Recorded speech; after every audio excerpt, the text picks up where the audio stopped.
جو بھیڑ میں بھی اکیلا دکھائی دیتا ہے وہ آدمی مجھے اپنا دکھائی دیتا ہے۔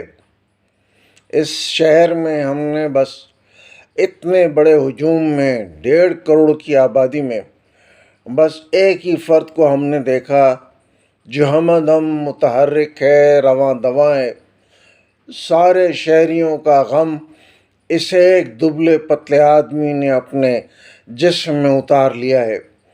کہیں نادرا کا مسئلہ ہو، کہیں کے الیکٹرک کا مسئلہ ہو، کہیں سڑکوں کی تباہی کا مسئلہ ہو، کہیں پولیس کی دہشت گردی کا مسئلہ ہو، کہیں شہر میں ہونے والے دہشت گردیوں کا مسئلہ ہو، کہیں میئر کے حقوق کا مسئلہ ہو، کہیں گھیراؤ کا مسئلہ ہو، کہیں سیلاب اور طوفان کی تباہ کاریوں کا مسئلہ ہو، ایک ہی شخص بس سارے معاملے پر متحرک نظر آتا ہے۔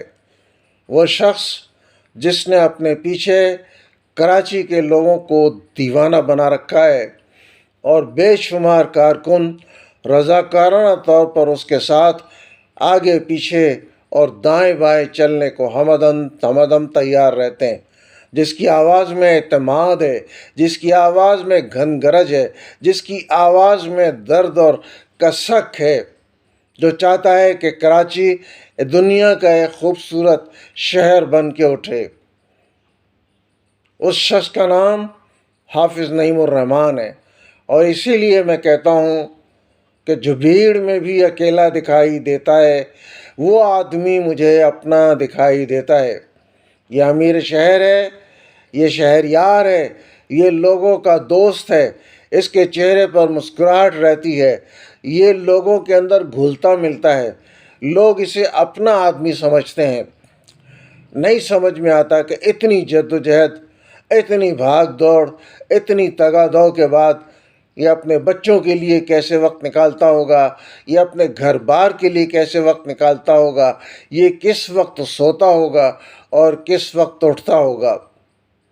اس شہر کے لوگوں کو، اس برباد علاقے، اس برباد بستی کے لوگوں کو اگر ضرورت ہے تو ایسے ہی ہمدرد، ہمدم متحرک اور ہمدم دور اندیشی کی نگاہ رکھنے والے شخص کی ضرورت ہے۔ اگلے انتخابات میں اگر اس کو سراہا گیا، اس کو بھاری تعداد میں ووٹ دیے گئے اور اسے میئر بنایا گیا تو اس شہر کا نقشہ پھر ہم اپنی آنکھوں سے بدلتا ہوا دیکھیں گے۔